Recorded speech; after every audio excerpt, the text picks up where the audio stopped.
Hi everyone, and welcome to the first episode of Constant Writers, a new series where I talk to indie horror authors about them, their work, their love of reading, their love of writing, and of course about Stephen King.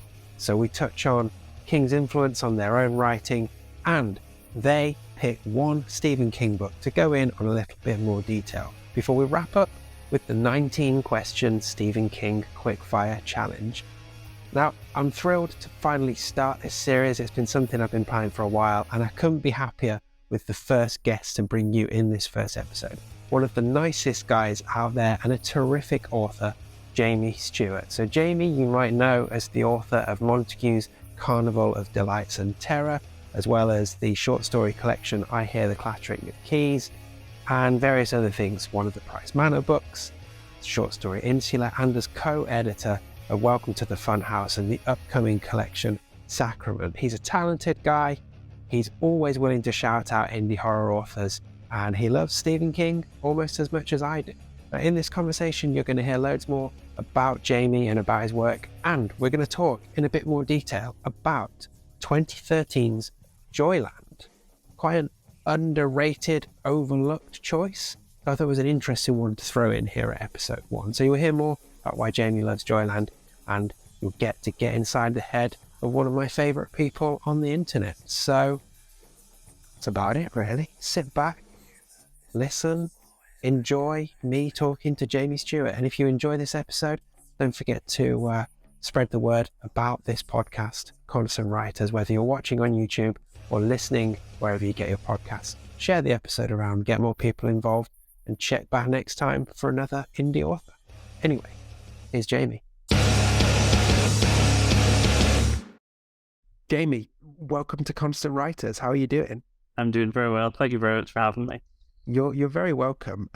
It's great to have you on. Now, anyone who follows you on Instagram, which is at jamie.stewart.33, by the way, anyone who follows you on there, they will know that basically, and let's face it, you are like the nicest guy on the internet, right? You're like the Dave Grohl of Bookstagram in my head.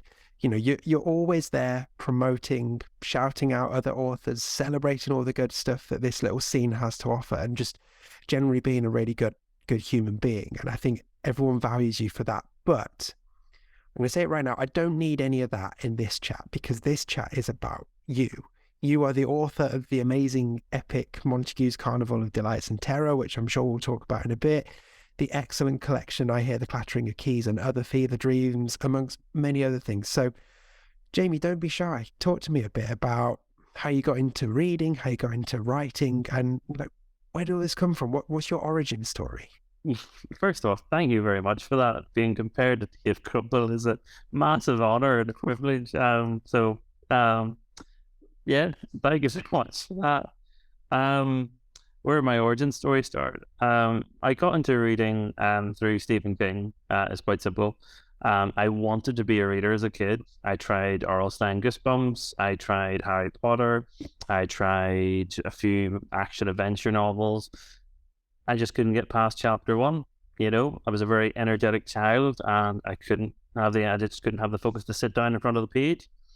But I seemed to want to be a reader, and I had already started writing when I was 9 years old, and they were kind of two separate things, but my father recommended Stephen King to me as books that he read at my age when I was 13, so I thought, I'll give it a go. I picked The Shining off the shelf because I knew that as a film in some, context. I hadn't seen it, but I was aware if I know it, it must be the most popular, thus it must be very good. And I read it, and I immediately became a reader. I immediately just found my mind expanded beyond anything that I'd previously known in terms of storytelling, and most of that was based on films and games. And that kind of thing is the bad guy, good guy, there's no in between, there's very little grey. That's at least the stuff I was being raised on at the time. But The Shining, Jack Torrance, he's a good guy. He's a loving father. He has flaws. He's a flawed human being, and it's those flaws that lead him to become the villain. That just sort of rocked my world. And then for the next 2 years straight, I just read nothing but King and fell in love with books and reading and the written word.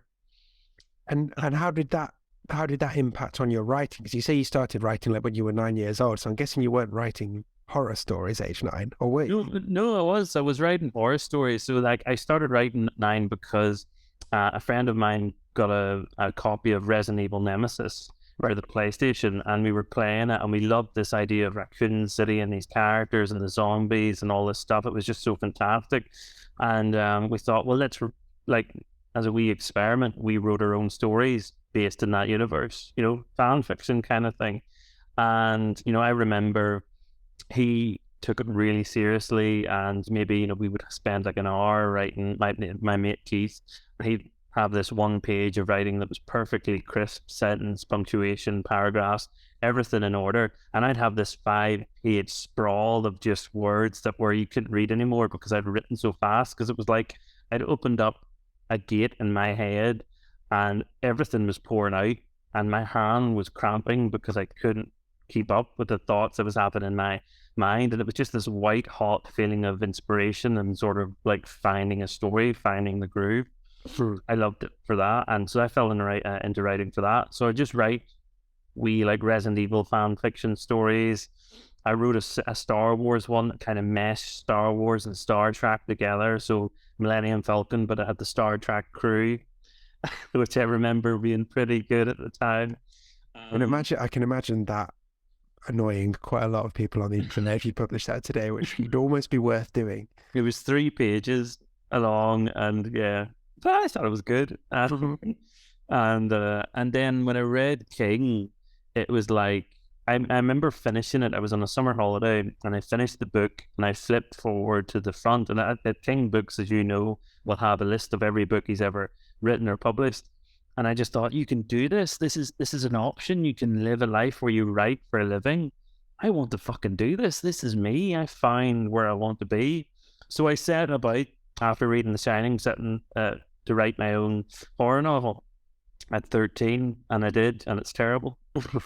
You've got to start somewhere there. But you have to start somewhere, yeah.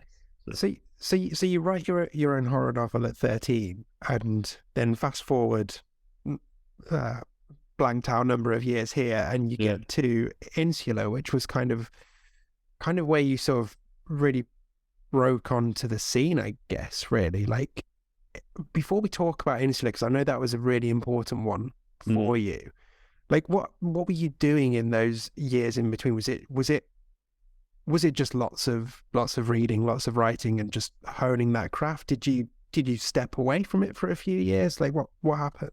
I never stopped. I wrote 4 novels, 4 terrible novels, and I just kept going and going, and then I got stuck in working on this novel. It took 8 years, and it wasn't that it was took 8 years to finish. It had been finished, but I kept rewriting it and rewriting it, and it was more at that time that when I started that project, I decided that I wanted to write something that I could be happy with seeing on a shelf.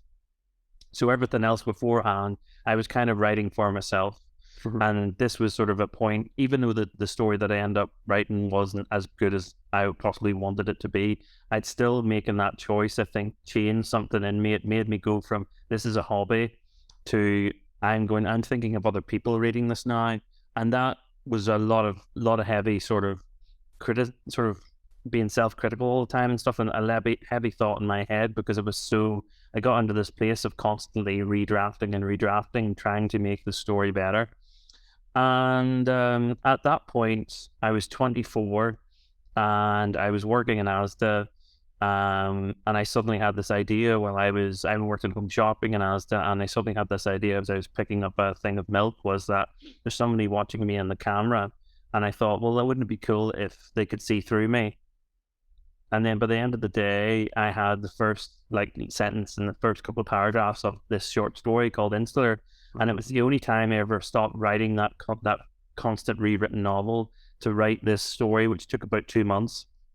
And it was it was like a breakthrough moment in my head, because it felt like for the first time, this was original. Every other story that I'd ever written was Resident Evil fan fiction. It all felt like I can tell where the influence is. I can tell I'm being influenced by these books that I love. But Insular felt so personal, because it was coming from my place of writing about somebody who works in the retail industry, who works in that drudgery of a job that's completely monotonous and you're completely abused. And I just felt like this is me actually being able to say something, but at the same time, everything I've learned from other authors and learned from my own writing, I can put it into it and shape it in such a way that it's not a personal rant, it's still fiction. Mm. And I mean, I remember that's probably about the time when I first encountered you online, actually, and like reading that story and seeing the reaction for it, which was sensational. I mean, it was like #1 on Amazon charts, was it? I mean, it still ranks really highly on Amazon, and so many incredible reviews and praise for it, and rightly so. I mean, it sounds like a bit of a basic question to ask, and I almost like feel like I know the answer. But what did that do for you, confidence-wise, as a writer? Well, I had nothing. I had no input from anyone. I was even afraid to show it to family members, anything I wrote at that time, because I had they would take the piss, as we say, and so I was in a place where I didn't really have any confidence, and I wrote Insular at 24, but I didn't publish it until 28. It sat on my computer for 4 years. I had that's how little confidence I had in it. But I did show it to friends at work, or not friends, just people in work, and they loved it. They thought it was really fantastic. So that gave me a little bit of confidence to actually think, well, people did like it. So I was sitting in my living room one Sunday thinking about this story that was rotting away in my laptop, and I thought, let's throw it out there. And it taught in about 6 days, it went to #1 and on Amazon.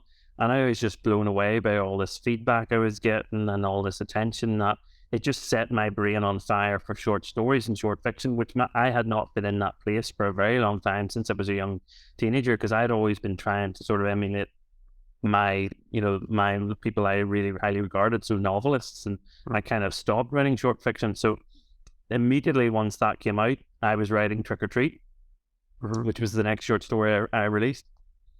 Great. And then obviously it's clearly had a massive effect on you in terms of boosting your confidence, because you've been so productive since that came out. I mean, I'll make sure there's links to all of your stories in the description for this. And obviously you put out your collection.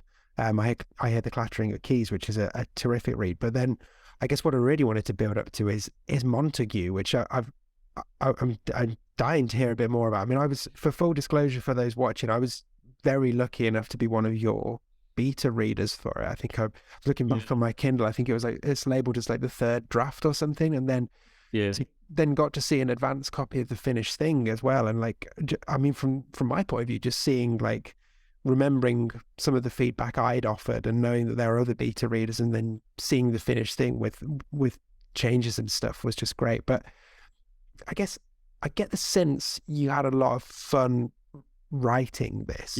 So talk to me a bit about it. And also, like, I have to know, I mean, you just talked about how Insular sort of lit the short story fire for you, but then Montague is like this 100,000 word doorstopper, absolute whopper of a book. I mean, was that what you were always thinking, or is that just where it ended up going and needed to be? That's just, I'm very much let the story be the story. So Montague came about because my wife and I were on our honeymoon, and we were on a roller coaster ride, and there was a section in the roller coaster ride that was sort of like a ghost train ride. So it was slow and it was dark and all these things were popping out. And I was sort of telling my wife as we were on it about how when I was a kid, I was so terrified of these, I used to get panic attacks in the queue.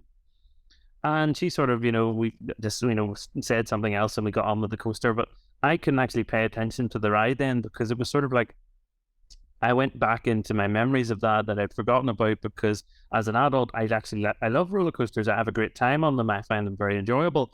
But I just sort of regressed to this point of remembering that kid who was so petrified of these rides and absolutely terrified. And I used to have this fantasy where, because I was so petrified, I get to the front of the ride and the ride would break down, and I would just walk to the end and the walkways of the ride, get out the exit and say, nah, it wasn't interesting, it wasn't cool. And I would come across as being very sort of cool because I'd beaten this monster. And then I thought, well, what happens if that happened and you're in a ghost ride and it's all dark and you can see these wee green lights say exit, and that's the only thing you could see, And then there's something in the darkness that's worse than the ride itself. What if the actual like mannequins aren't mannequins that are popping out, but real monsters? And that was it. And it just became this sort of adding to it. It was like, right, but the story goes in this direction or this direction. It just built and built on itself. It was originally just a short story about a young girl going in on a roller coaster and being terrified to, as you say, 100,000 word doorstopper. And did you have fun building the world around it? Because it's not just the ride. It's the whole community of the traveling circus and their impact on the town that you build, and it even goes beyond the town borders for some chapters as well. Like, I mean, that feels like a real. I think I said when I reviewed it, like the thing that impressed me most was like the ambition you showed on this. Like, an indie author sort of coming off the back of a bunch of short stories to really just go for it. Was that fun? Was it challenging? Was it both? Like, how was it? It was completely it was an utter joy. The first draft, I wrote a first draft in 2018, and it was terrible. It's complete rubbish, and it would have been and nothing resembles. The only thing that resembles is the skeleton of the story in terms of what it did. But actually, the whole second half of that first draft went in an entirely different town, and there was actually a road trip segment in the middle and all this stuff, and it went way too long, and it wasn't what it needed to be. But that was because I was doing it while I was at work. Not at work, but like while I was working. So I was coming home, maybe writing about 100 words a night, and you're just exhausted and not really connecting with the story. And then COVID happened. I was, meeting great people like yourself through these Stephen King quizzes that you used to post. Mm-hmm. And I was furloughed, so I had time off, and I just thought of it was an opportunity to see if I could write the way the writers that I, actually are able to sustain full-time income through the writing. Can I do it every day? And I did it in 2 months. I wrote Montague from the ground up in 2 months, and it was just a complete utter ball. And the reason why I think it was so much fun was I recognized that the story provided me the opportunity, having read Salem's Lot as a kid and falling completely in love with Stephen King's vampires and vampires in general, and having read Dracula and having read Robert McCallum's They Thirst, or other Brian Morgan's, Eyes Full of Ashes. I love that kind of subgenre, that creature. And it was my opportunity then to have the story that I felt was original to me, that was coming from myself from a degree of newness, and pay homage to those books that have come before me that I have loved. So those epics of like King, like Cujo, set in Castle Rock, to have a fictional town of my own creation with its own, levels of characters of all different functions and all different parts of society, and just throw a bunch of vampires in it and have them rip up, Yeah, great. Well, I know you're better prepared than I am for this. You've got a copy there, so do hold it up so people can see, in case they haven't come across it on Instagram. There it is, and and I mean, maybe give us a side view as well, just so not lying. It's a chunky book, isn't it? It's a chunky book, and it is dedicated to the master himself. Okay. Stephen King, because I felt like there's so much in it that is sort of, influenced by his work. I could not. Well, that would almost be a perfect segue, except I've got one more question to ask you about you before we go into Stephen King, given that this is a Stephen King page and all that. But the other avenue where people may have seen your name come up is that you've been editor for a couple of anthologies. So Welcome to the Funhouse from 2021, which very kindly gave me my first publishing credit as a fiction author. So that was real thrill to be part of. And at the time of recording, we've got Sacrament, which is upcoming. In terms of how that aligns with when this episode drops, I don't have a crystal ball. We don't know how that's going to line up. Hopefully it's out or in the process of coming out. Yeah, and if it is, the links will be in the comments below and stuff. But I mean, in terms of just getting involved in that editing side of things, so what do you enjoy about that? And what does it give you that's perhaps a different amount of pleasure compared to the writing side? Well, Welcome to the Funhouse came about in a very strange way, because it wasn't something that me and Kelly Brocklehurst, which I should mention, she's the wonderful co-editor that I work in these anthologies with. She's an amazingly talented author in her own right as well.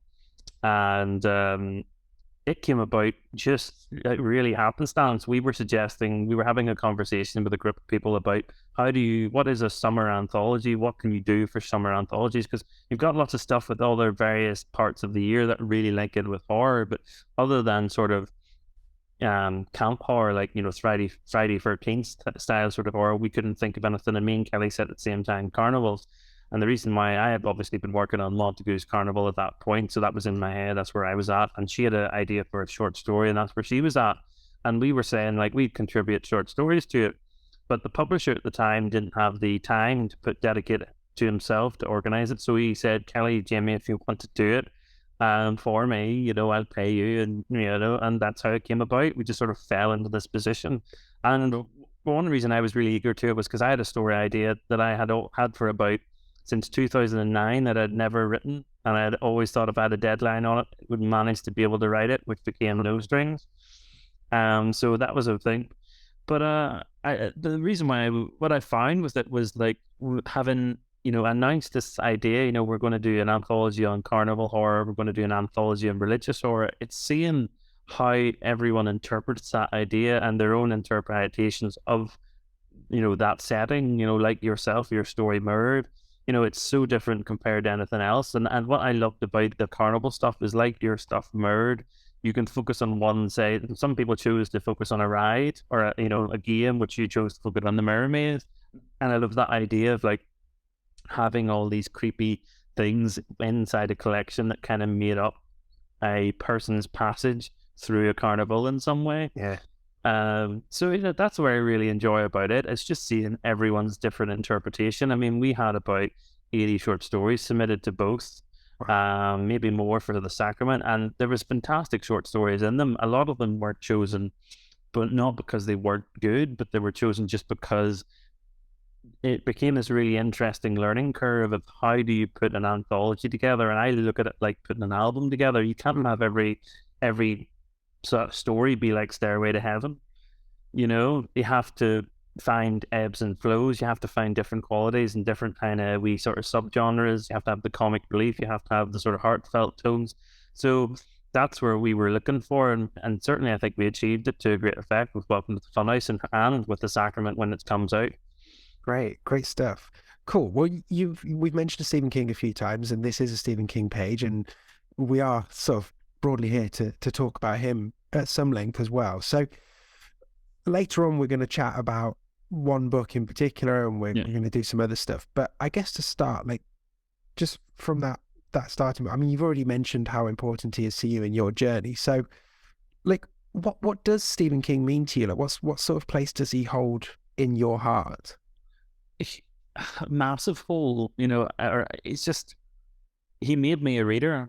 I wouldn't be sitting here having this conversation with you. I probably wouldn't have written the books I have written now without him. Well, I certainly wouldn't. It's just like Stephen King in his own voice feels to me every time. Like, his books can be horrible. His books can have the worst, atrocious things happening to it. But the moment you pick up one, it's like putting on a cozy blanket, sitting at a fireplace and getting in. The voice is like listening to campfire tales. There's sort of a coziness to it. And to me, that sort of, he is just pipelined into my soul to a certain degree of like, what if you were to take apart the parts that make up Jamie Stewart in terms of a material that I have consumed, he's the biggest. I suppose that's what he means to me. And in terms of his impact on your own writing, I mean, aside from what you were saying earlier about sort of opening your eyes to the fact that writers can make a living off it, like, is there anything? Do you feel like there's anything in particular? I don't know, any sort of points of style or ways of approaching things, or is it just that sort of? There's things that he does that I can't do that I'm very envious of. Like, he's able to start like a scene, and then that scene will then go back and talk about how the person got up to that point, and it's done in such a way that's really effective and really kind of, it's every sort of thing is a cliffhanger. You're thrust into this moment, but you don't know how you get there, and then you get explained, and it becomes even more interesting.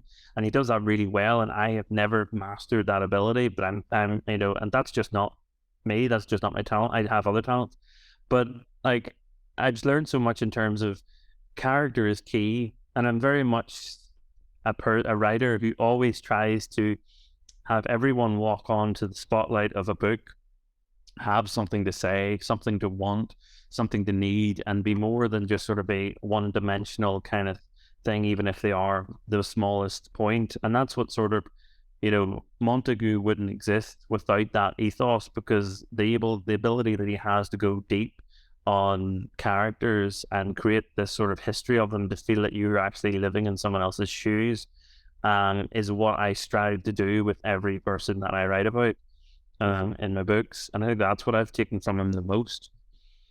I've asked all of the guests on this series to pick one King release in particular to talk about in a bit more detail. And you've gone for Joyland, which I'm very excited to talk about and we'll get to in a minute. But I was curious, were there any others on your shortlist that you almost plumped for, that you perhaps wanted to give a shout out to here? I mean, you've already mentioned The Shining and Salem's Lot. Like, were they close to being your picks? They were close. The reason why I didn't pick them is I wanted to pick something that I don't think other people would pick. I think there's going to be a lot of people with a lot of stories about those books because of the length of time they've been published and because how fucking awesome they are. But, there's other ones that are dear to my heart, like Low Men in Yellow Coats. I absolutely adore that. I call it a novel because the page count alone makes it a novel, even though it's part of Hearts and Atlantis. I just find the whole Bobby Garfield storyline within that story just so touching, and it resonates with me in terms of his relationship, his tension between him and his mum. They're just sort of that I was going through tension with being a teenager and having parents and being a teenager and being rebellious, and I was experiencing that, as I was reading it. So that, I think it's a fantastic, told tale. And as I mentioned, Shining, Salem's Lot, it's another one that's just really high up on my list. And also as an adult, and as someone who does what I do as a job, Dolores Claiborne massively speaks to me. I think it's the best novel that's ever been written about somebody who is looking after, his job is to look after someone. And I think that's a fantastic novel. But I choose Joyland because I think it's an interesting reason why I like it so much. Yeah. Well, okay, then Joyland then. So released in 2013, King's second book for hard case crime, and it's one of the. I remember when I did my 19 reasons for it. You dig into it, and it's like it's part true crime, it's part murder mystery. We've got coming of age, we've got ghost story, we've got some supernatural stuff, we've got some terrific, hugely memorable scenes of a man dressed as a giant dog, probably some of the best scenes of a man dressed as a dog in the history of literature, if we're talking about. And it's just a joy to read. And I guess I'm curious to hear why you picked Joyland, particularly like for me and anyone else who's read your work. They probably would have assumed you would have gone for one of the nastier ones. So there are some nasty parts in Joyland, but it's not like his sort of wild 70s and 80s stuff. So what is it about Joyland? Well, I find it. I have an interesting history, at least I feel, with Joyland because it doesn't have the nasty stuff in it, and I didn't like it because it didn't have that initially.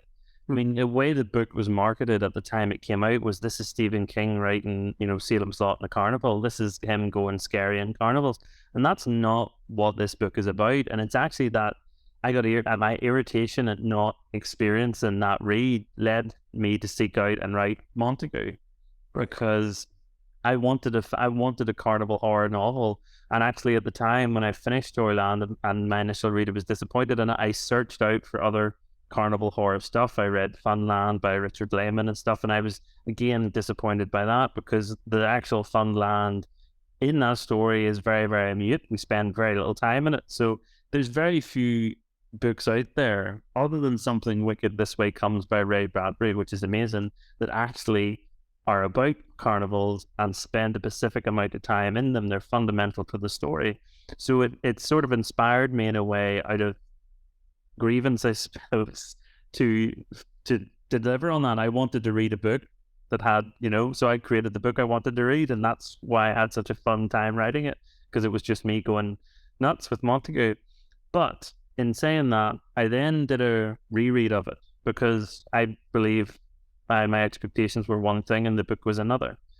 And on the reread, I absolutely fell in love with it. I think it's a beautiful, tender tale about a young boy who, a young man, I should say, who is in love with someone who isn't in love with him, and it absolutely devastates him.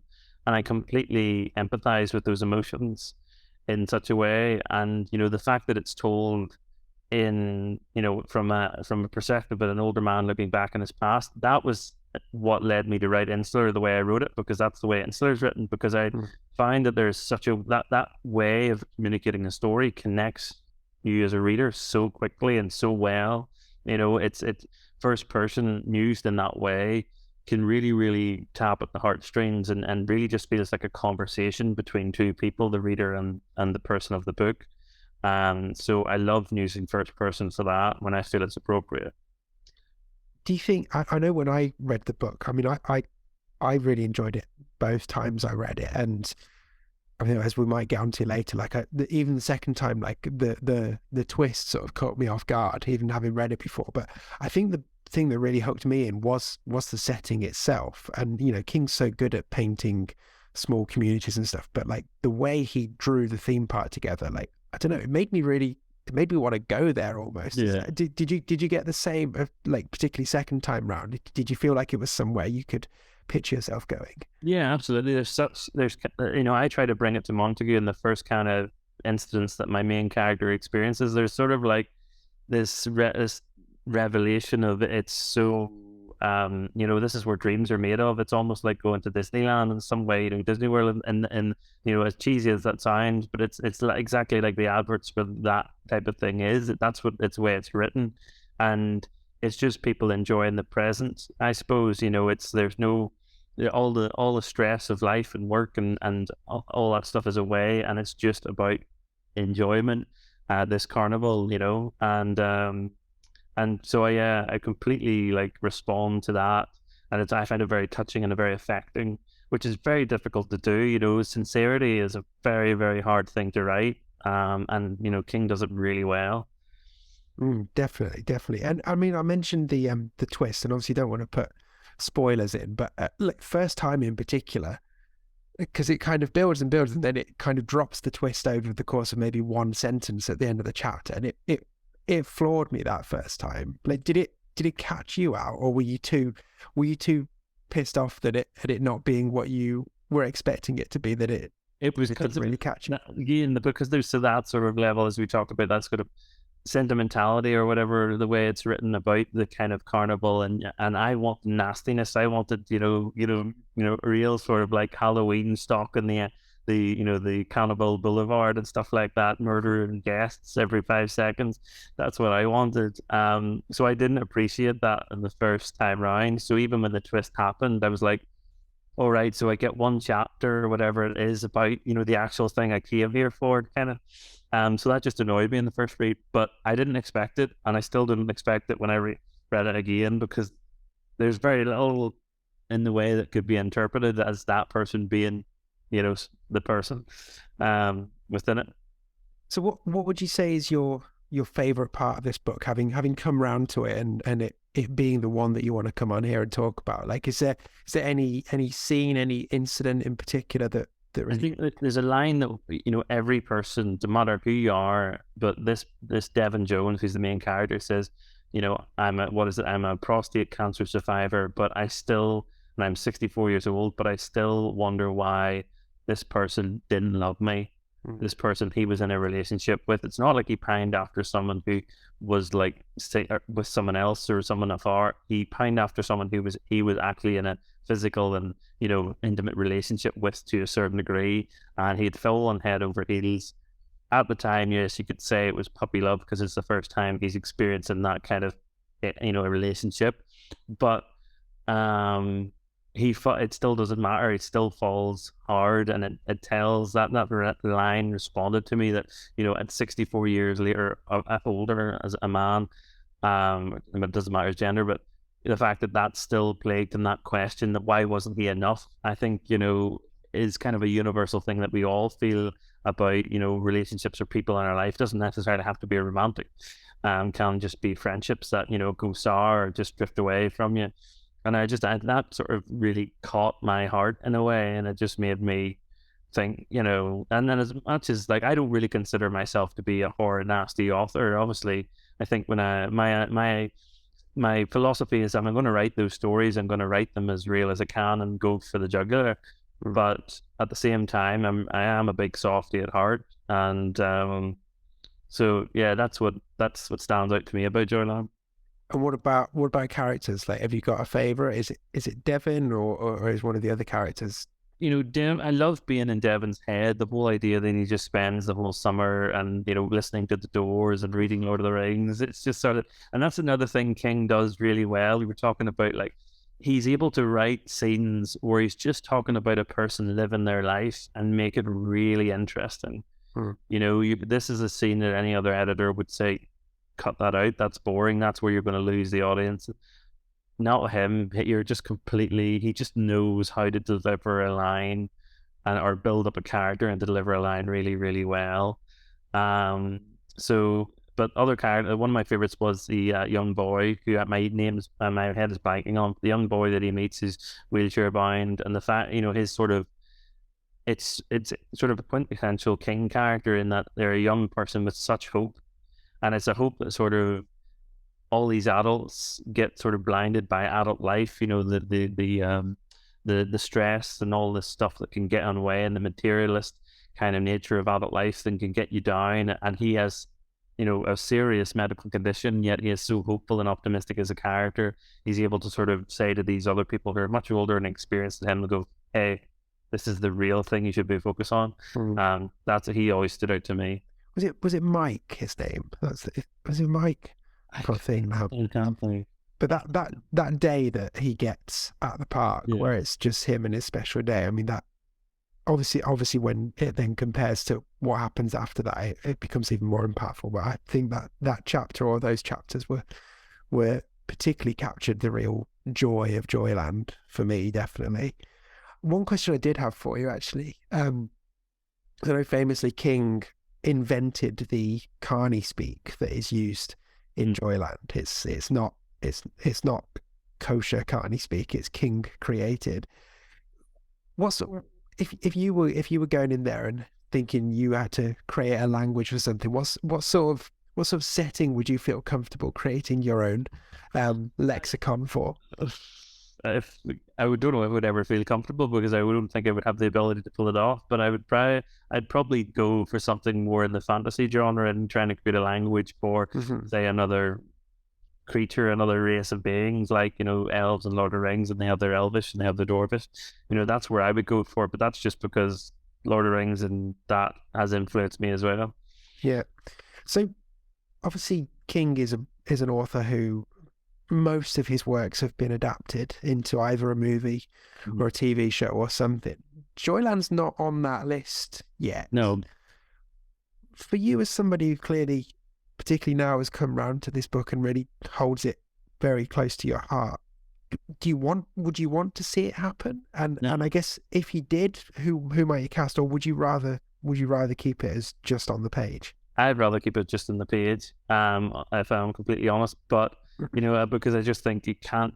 It's the power of that story is how much you bring to it. You know, it becomes personal for the reader. I feel, at least I think that's where it affects me most. You know, and that would be very, very hard to communicate on screen. So it would. I think though the best person to have a shot at it would be Mike Flanagan. And you know, if I heard that, I'd be on board with it. So I wouldn't really. To me, casting, I can't really think about who would play Devon Jones, but you just need a cast of hotties, wouldn't you? Really? Yeah. Well, there's one thing about it that, you know, Devon Jones is a character who dresses up as a dog, isn't he? And he's one of those people that does, and yet he manages during the course of the story to pull an absolute amazing, beautiful woman. And I don't think in reality that would ever happen. So he's got to be a hunk in some way. Definitely has. And then of course all the young women going around taking photos and stuff. Yeah, I mean, if they did adapt it, they'd have to really lean into the period and just.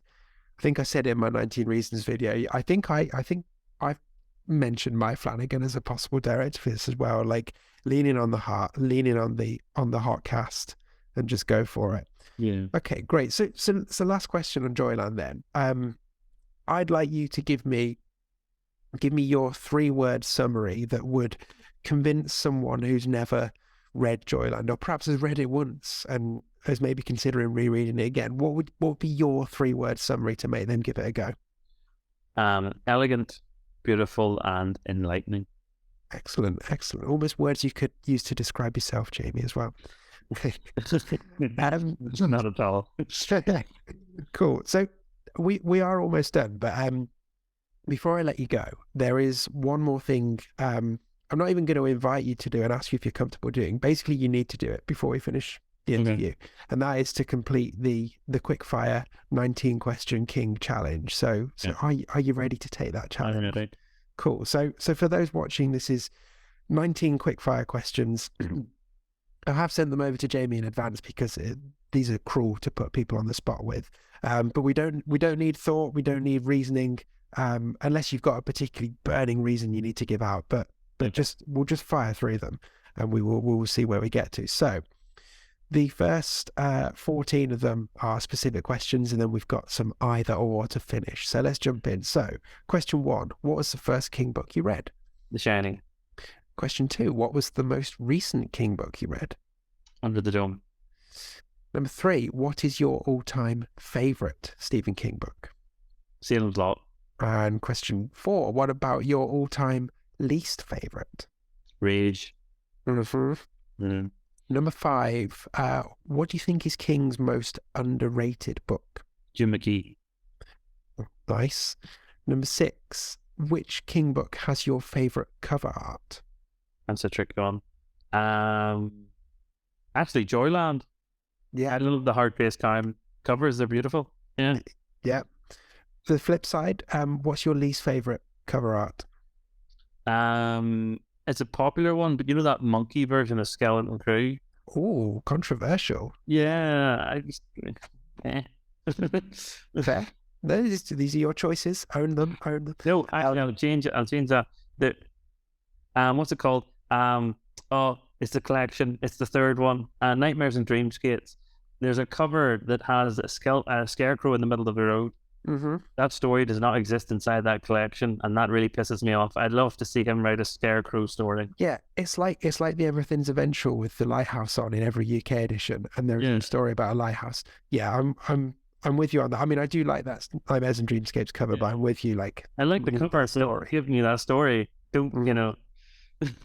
Okay, I've lost count of what number we're up to, but the next question is, what is the one King book you could recommend to anyone? 11/22/63. Mm-hmm. What's your favourite King movie or TV adaptation? Dr. Sleep. And your least favourite? The Mangler. Here's an interesting one.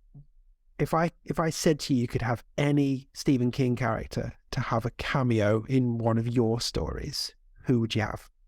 Oh, what? Anyone. Mm-hmm.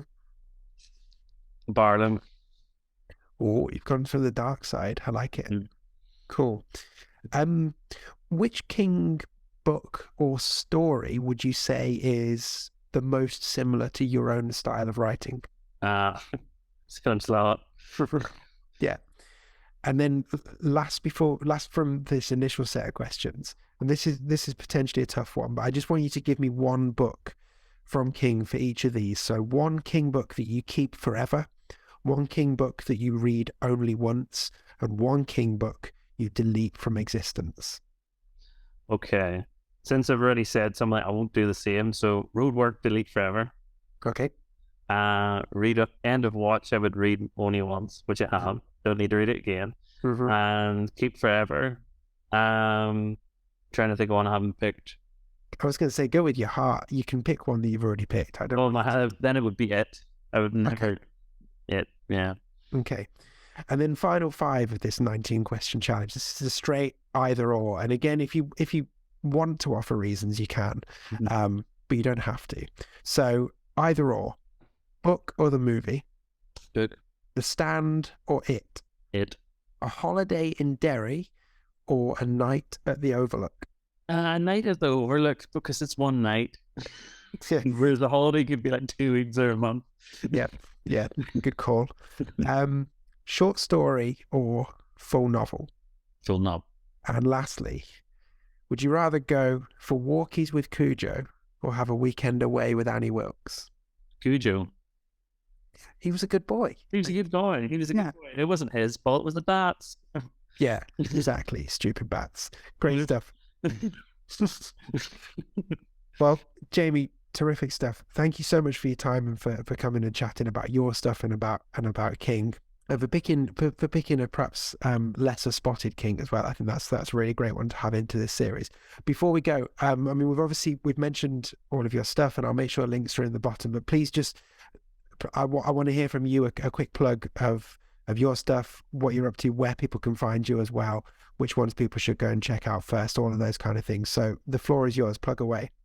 Well, I think the first thing you should check out is Montague's Carnival of Delights and Terror. It's my big, massive novel that I like to think of as kind of like the best way to get introduced into anything I'm doing as a writer, and because it's also a love letter for everything that I've been influenced by.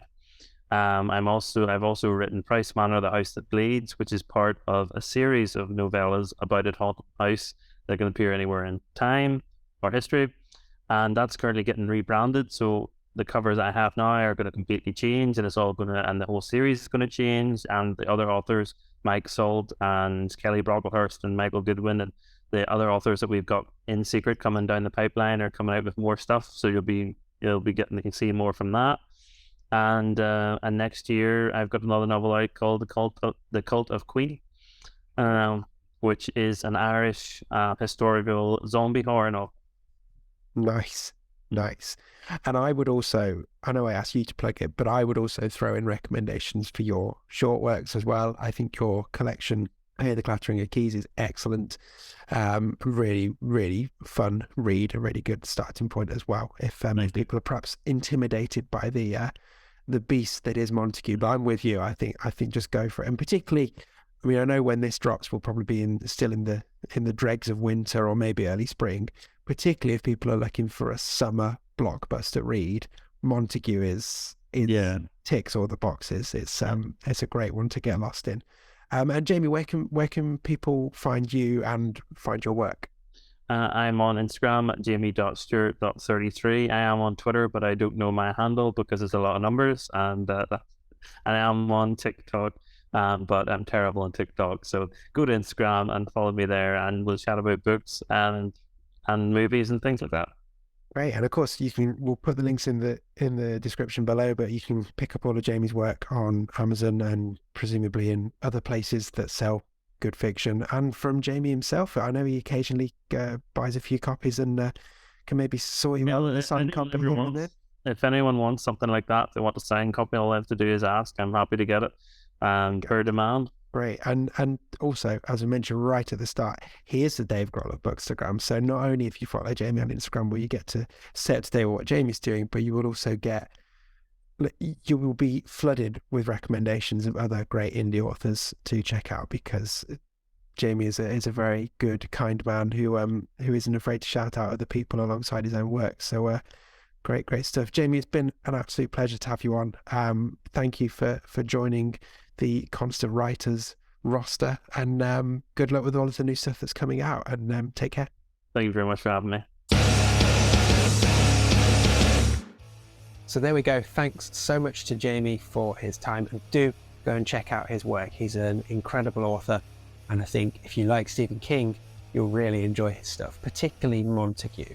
It is a chunky doorstopper that will suck you in and you will not be able to put it down.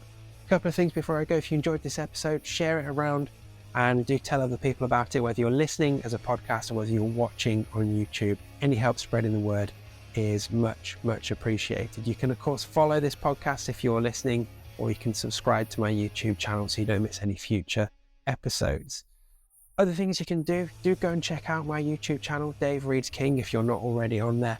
You can find me giving you 19 reasons to read each of Stephen King's books, and I've just started going through the movies and TV adaptations. And a couple of other things you can do as well. You can subscribe using the link in the description to my mailing list.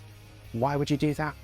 For starters, you get an e-copy of my mini collection, Mirrored, plus 10 Tiny Tales of Terror. That's a bunch of very short horror stories from me. You get that for free just for signing up. And then the emails itself once a week in your inbox an indie horror author to check out. And if you listen to this podcast, then I guess you like seeking out indie authors, and you'll get another short story from me every week, as well as a few other things depending on what's going on. And lastly, you can also pick up a copy of The Ultimate Stephen King Quiz Book, which I published at the end of last year. Spent a couple of years writing over 3,000 questions on all things Stephen King, every book, every movie, and a bunch of other stuff there. 172 individual 19-question quizzes. It's available now on Amazon and on Barnes & Noble. Links are in the description. If you're a King fan, do go and pick it up. Otherwise, thank you so much for checking out episode 1 of Constant Writers. Got 5 more brilliant ones still to come in this first season, so don't go anywhere. We'll be right back very soon with another Constant Writer.